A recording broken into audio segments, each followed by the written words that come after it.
Hello and welcome to this video that shows you how to kind of put it all together, how you're supposed to kind of finish up your paperwork for the end of the course and then send it off the way it should be sent off. So here I've just created a little area for me to kind of collect my files. So let's say I'm teaching 3 classes. These are the 3 classes that I'm teaching. As I'm working on the files over time, I'm just putting stuff in there ready to go. Well, what files do I need to collect? What do I remember? Okay, well, remember we have this checklist here. That's done shown in another video how to fill it out, but these are the things that we need to gather.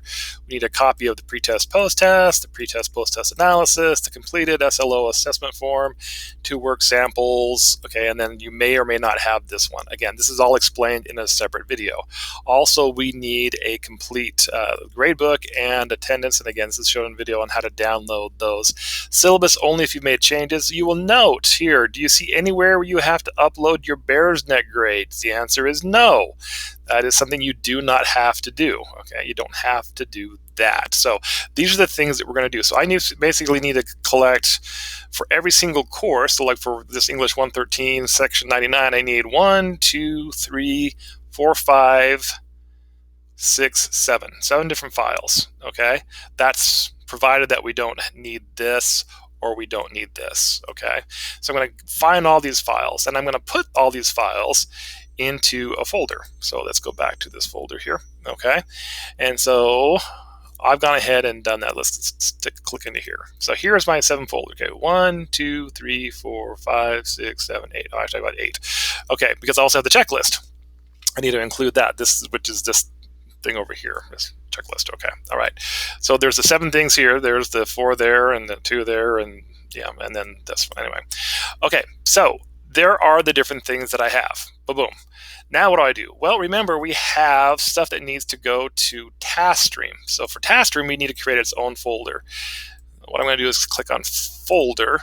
Now this folder needs to have a particular name. Okay, so the naming convention is this. This is the naming convention. It's course code, all this stuff, whatever. Basically, it's you just kind of copy this. Now, this is for the Aspire. This is for the TaskStream one. So I'm just going to highlight that. I'm going to copy that. I'm going to go back here under New Folder. I'm going to right-click. I'm going to hit Rename, and then I'm going to hit Paste, and there it is. Okay, so that's the name of my Aspire folder, meaning all the stuff that's going to go in here, Aspire. This is the folder where all this stuff is going to go. Okay, well, what do I need to put in there? Well, let's see. I need to put my pre and post test. I'm going to just left click and hold this down and kind of just drag it up and put it in there. Boop. My pre-post test analysis. Okay, I'm just going to do that. It's in there. Great. The completed SLO assessment form. Oh, there it is. Okay. Boom. The work samples. Okay, work sample 1, work sample 2, boom. Okay, so now I've got my grades and my attendance, and again, these are just named what Moodle named them, which is great. But also I have this checklist. Now this checklist, again, once I'm all done signing this, I need to rechange the name of this checklist. Well, what am I going to name it? Well, again, if we go back to this, instead of calling it Aspire, we'll just kind of call it the same exact naming convention, except we'll replace the word Aspire with checklist. So I'm just going to copy that and go over here, right click, click rename. Oops, try that again. Rename, right click with it still in blue, hit paste, and checklist. So I got 2 different things. So now I have 4 different things here. Not quite done. I need to zip this folder. So if you look inside this folder, oh, look, there's my stuff. There's the pre-test, post-test, the analysis, my work samples, my EOC form. They're all there. Fantastic. Okay. So then I need to zip this. How I need to zip this is I'm going to right click on it. I'm going to click on Send To and compress folder. There's another way you can do it other ways, but I'm just showing you one way to do it. I go to Send To and Zip Folder, and then it will create a zipped folder, and you can tell because it's got the letter Z.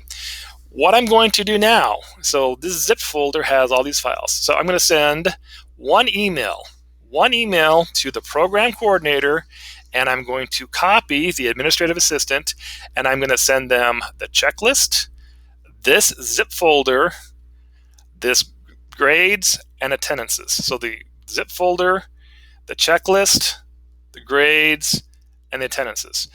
The program coordinator will then go into the zip folder and pull out the stuff they need and go through the checklist, The administrative assistant will take care of the grades and the attendances, and we'll figure out who's going to take care of the checklist. Well, don't worry about it. Don't worry about it, sweetheart. Don't worry about it. It's going to be fine. All right.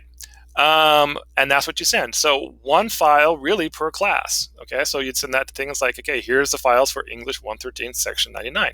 And then I just rinse and repeat for every single course I'm done. Now remember, for this checklist right here, this EOC checklist, you need to have all this stuff in here. You needed to fill all this stuff out. Again, this is shown on another video. Okay. And then you need to make sure that you have signed and dated it and send it to your program coordinator. So hopefully that makes it all nicey nice. So again, one email per course, send it to your program coordinator, copy your administrative assistant. So one email is going out per course.